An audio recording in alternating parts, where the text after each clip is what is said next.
Opa, tudo bem? Eu sou o Luiz Camargo e seja muito bem-vindo.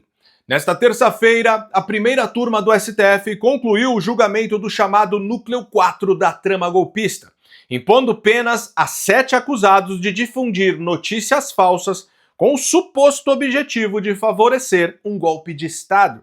As penas variam entre 7 a 17 anos de prisão. Estamos falando de indivíduos que basicamente ousaram criticar e duvidar do processo eleitoral brasileiro e que, por isso, receberam penas maiores do que condenados por homicídio. Entre os condenados estão 5 oficiais do Exército, um agente da Polícia Federal e um civil que presidiu o Instituto Voto Legal. Com placar de 4-1, Alexandre de Moraes foi acompanhado por Zanin, Carmen Lúcia e Flávio Dino.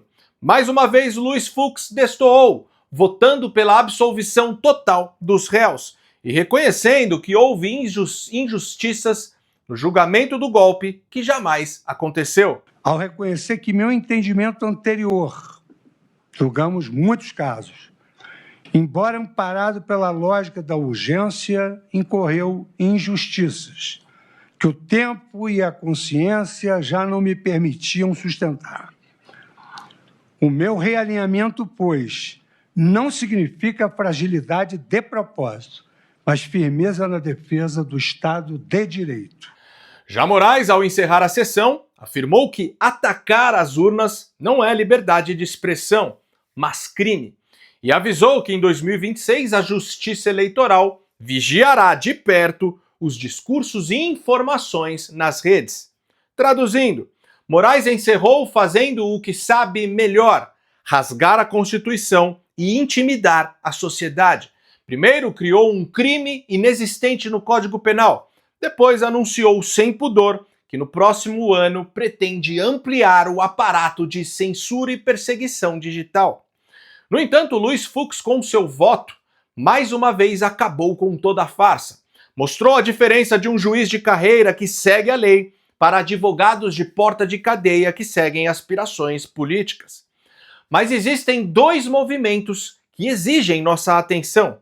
O primeiro é que em seu voto Fux fez questão de citar Maria Corina Machado, destacando que ela ganhou o Prêmio Nobel da Paz. Um detalhe que diz muito mais do que você pode imaginar.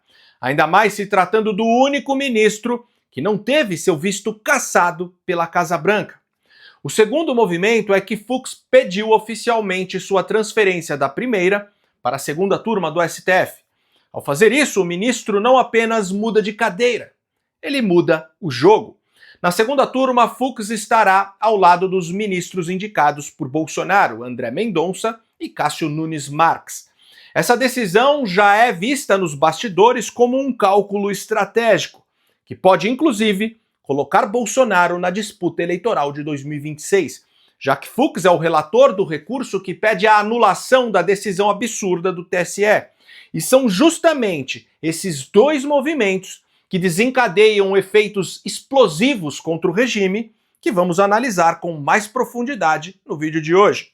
Então já vai mandando aquele like esperto no vídeo, deixe também um comentário qualquer, nem que seja só um alô mesmo, pois isso faz com que a plataforma entregue o vídeo para mais pessoas. Aproveita também e confere se você continua inscrito no canal, aciona o sininho das notificações e, se for novo por aqui, me dê essa moral e se inscreva no canal. Feito? Então vamos lá. Antes de avançarmos, é importante observar alguns trechos do voto de Fux. Em determinado momento, ele expõe o óbvio que muitos fingem não ver. O julgamento do chamado golpe se sustenta em bases frágeis. O ministro aponta que as mensagens de WhatsApp apresentadas como prova são irrelevantes, fragmentos desconexos usados para sustentar uma narrativa. Fux foi direto. Acusa-se um golpe de Estado, mas não se mostram os atos concretos que o configurariam. Até mesmo piadas feitas pelo réu em conversas privadas foram consideradas como crime. É o caso do comentário jocoso feito pelo acusado dia 7 de dezembro de 2022, enviado ao coronel Dougmar Nascimento das Mercês, sobre as férias que um político ligado ao presidente eleito resolveu passar em Cuba. Guilherme Almeida brincou com o fato dizendo que se der algum problema, ele já está no asilo. O autor da ação penal traz essa brincadeira uma crença em golpe de Estado, mas não aponta quais seriam os atos executórios concretos desse suposto golpe e qual a participação direta do acusado na sua concretização, limitando-se a transcrever conversas particulares de WhatsApp.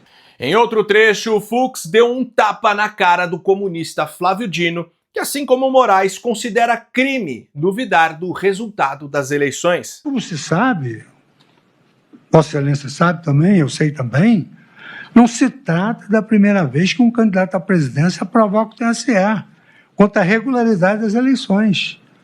Em 30 de outubro de 2014, Vossa Excelência já estava na magistratura ou no governo, uma das duas. Juiz. Não. Governador. Aquela corte eleitoral, ela foi instada pelo partido candidato derrotado à realização de uma auditoria especial, naquela vez, era outro candidato, pelo partido candidato derrotado, a realização de uma auditoria especial de votação. Em vez de rejeitar de plano ou criminalizar qualquer coisa, ou impor uma multa bilionária e qualificá-la como ataque às instituições democráticas, o TSE tomou a sábia decisão de autorizar a auditoria.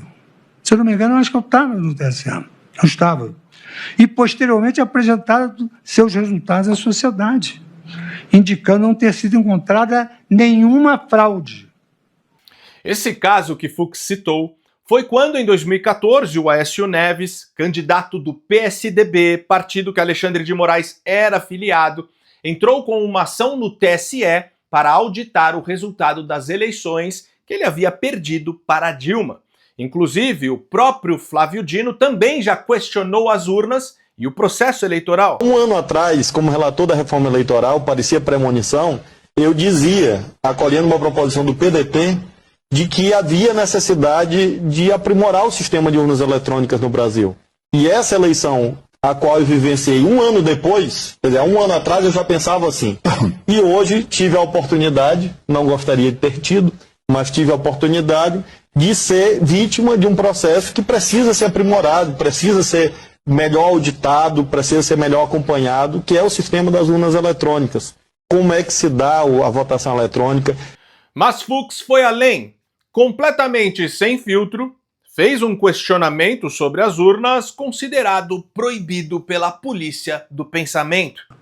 Amigo, outro dia, virou para mim e disse: se o Pentágono foi invadido na sua tecnologia, será que nada pode ser invadido aqui no nosso país? Quem pergunta sabe a resposta, mas eu também não respondi nada. Não podemos esquecer que Bolsonaro ficou inelegível porque se reuniu com embaixadores para expor o caso de quando um hacker invadiu os computadores do TSE. Em 2022, quando eu fiz um vídeo contando tudo o que aconteceu nessa invasão, assim como seus desdobramentos, esse canal foi sumariamente desmonetizado.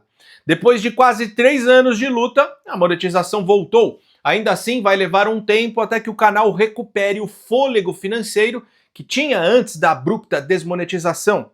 Sendo assim, se você acha importante esse nosso meio de comunicação, se você valoriza o jornalismo independente, que fala sobre qualquer assunto sem filtro, sem medo e sem rabo preso, considere ajudar a manter esse canal em plena atividade, contribuindo com qualquer valor. Minha chave Pix é o e-mail luiscamargopix@yahoo.com. Luiz Camargo Pix tudo junto, luisconz@yahoo.com. É só .com, não tem BR.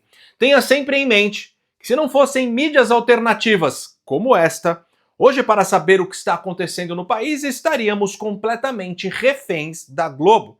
Por isso que eles querem a qualquer custo regulamentar as redes sociais.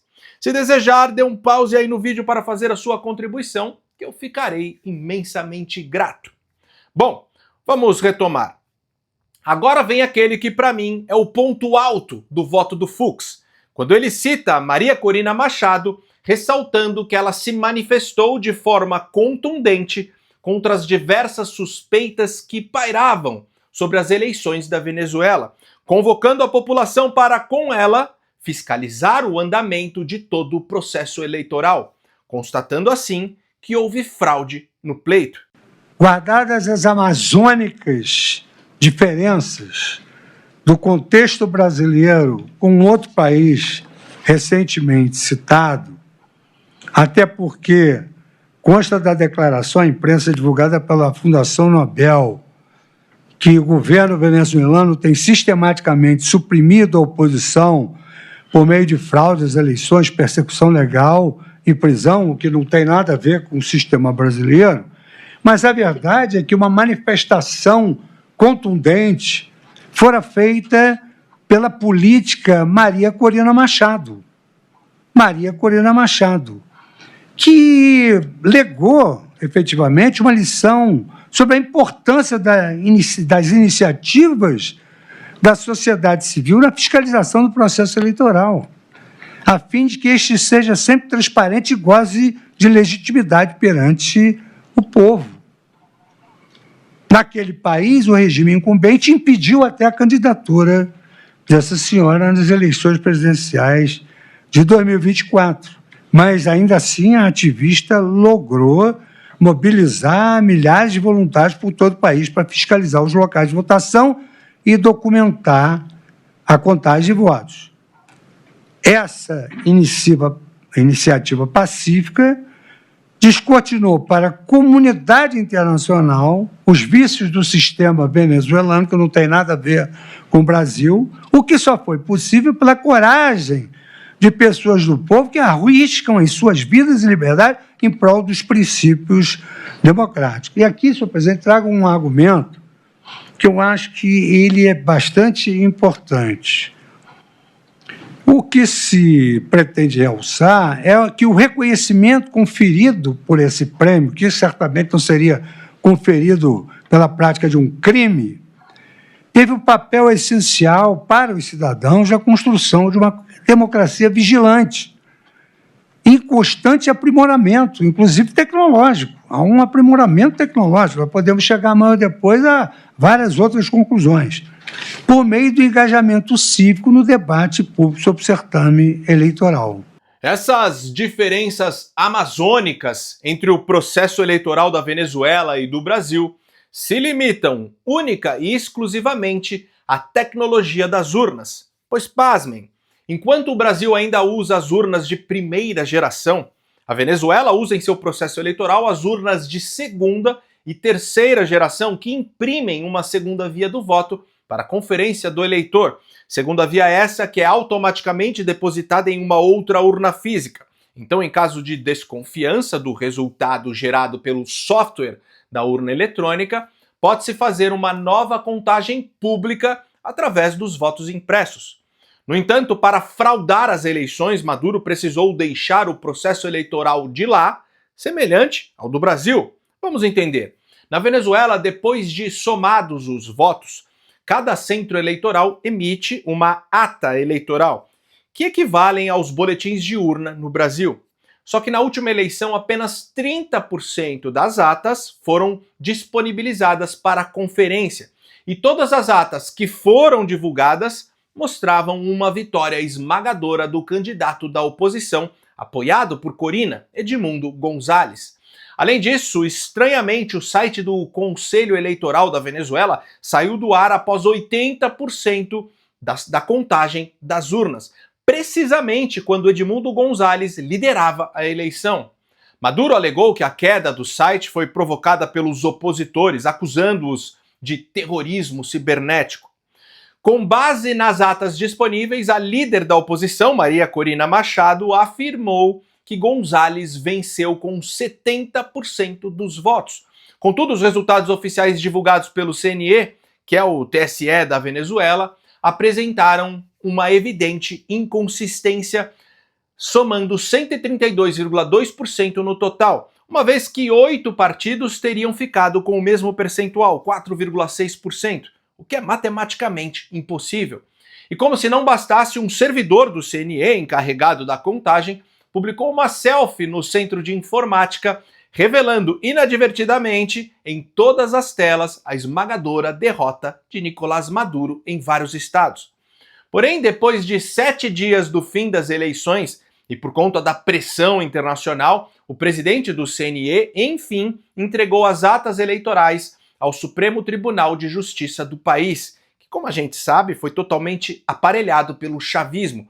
Inclusive, até já cassou o poder do parlamento venezuelano para dar sustentação à ditadura de Maduro. Ou seja, as tais atas não foram entregues para o escrutínio público ou para análise de um órgão imparcial, mas para os juízes do regime bolivariano, que confirmaram a vitória do ditador. Resumindo, o golpe na Venezuela está muito claro. Maduro ocultou a divulgação das atas eleitorais e impediu a contagem dos votos impressos. O resultado se deu após a apuração secreta dentro do CNE. Ou seja, é como se a Venezuela tivesse adotado o processo eleitoral brasileiro, onde não existe uma segunda via impressa do voto para a contagem pública em caso de desconfiança, e o resultado é simplesmente anunciado pelo TSE. E quem ousar duvidar da lisura do processo vai preso. Mas voltando à fala do Fux, o mais curioso é que ele fez questão de destacar que Corina ganhou o Nobel da Paz, e a escolha dela para o prêmio foi mais do que um reconhecimento. Foi o sinal verde que faltava para legitimar perante o mundo uma ofensiva contra o regime tirânico de Maduro. Corina não é apenas uma dissidente, é o rosto da resistência venezuelana, uma mulher que, mesmo proibida de concorrer, perseguida e censurada, ergueu-se como símbolo global da luta pela liberdade, pela democracia e pelos direitos humanos. Ao dedicar o prêmio a Donald Trump, transformou o gesto em um recado político de proporções sísmicas. E o paralelo é inevitável. No Brasil, onde vigora um regime cada vez mais semelhante ao venezuelano, a principal liderança da oposição viveu o mesmo roteiro: censura, inelegibilidade e prisão. Bolsonaro foi silenciado, impedido de disputar as próximas eleições e hoje está encarcerado de forma abertamente ilegal. Vale lembrar que Luiz Fux foi o único ministro que não teve o visto cassado pela Casa Branca. Coincidência? Difícil acreditar. Será que ele agiria da mesma forma se tivesse sido alvo da mesma retaliação imposta aos outros ministros?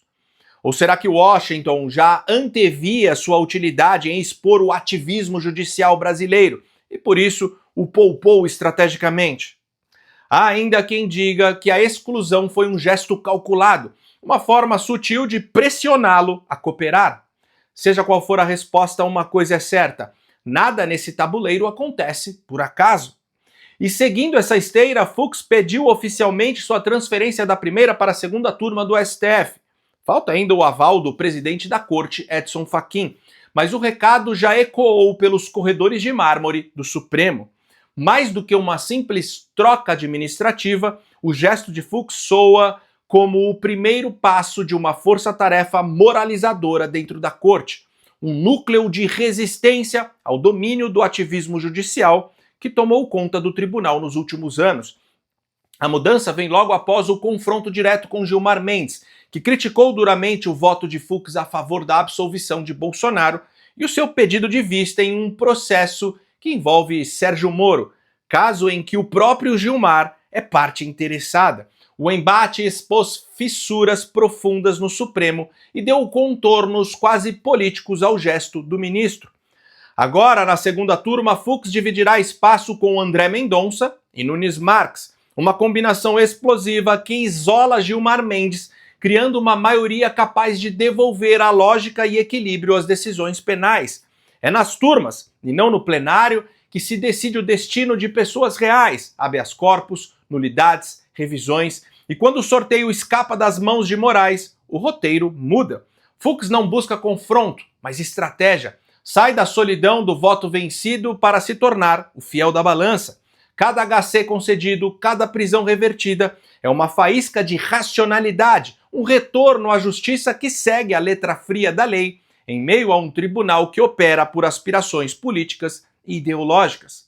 Inclusive, Fux deu um passo crucial na batalha pela elegibilidade de Jair Bolsonaro. Como relator do recurso que pede a anulação da decisão absurda do TSE, Fux, de acordo com o regimento interno, pode carregar o processo consigo para a nova turma, onde teria maioria para colocar Bolsonaro no pleito de 2026. Percebe como esse movimento pode criar um novo eixo de poder capaz de desafiar o domínio histórico de ministros alinhados à ala mais intervencionista da corte? O aval de Fachin ainda está pendente, mas o recado de Fux já deixa todos aqueles que não soltam a mão de Alexandre de Moraes em alerta máximo. Afinal, não é um recado qualquer. Fux deixa claro que entre os 11 togados há uma frente disposta a trazer a corte de volta para o seu quadrado. Mas mais do que isso, uma frente que bem debaixo do nariz de Moraes está conferindo plena legitimidade a cada uma das sanções americanas. Se você gostou desse vídeo e acha esse tipo de conteúdo importante, ainda mais com toda a perseguição às vozes conservadoras nas redes sociais, considere de verdade ajudar a manter esse canal em plena atividade. Pode ser com qualquer valor. Minha chave Pix é o e-mail luiscamargopix@yahoo.com. Luiz Camargo Pix tudo junto, luisconz@yahoo.com. Não tem BR. Ou se preferir, o link do nosso Apoia-se está aqui na descrição do vídeo ou fixado no primeiro comentário. No mais, curte e compartilhe ao máximo esse vídeo. Deixe aqui seu comentário para ajudar no engajamento e me siga em todas as redes sociais, @LuizCamargoVlog. Então até o próximo vídeo, valeu!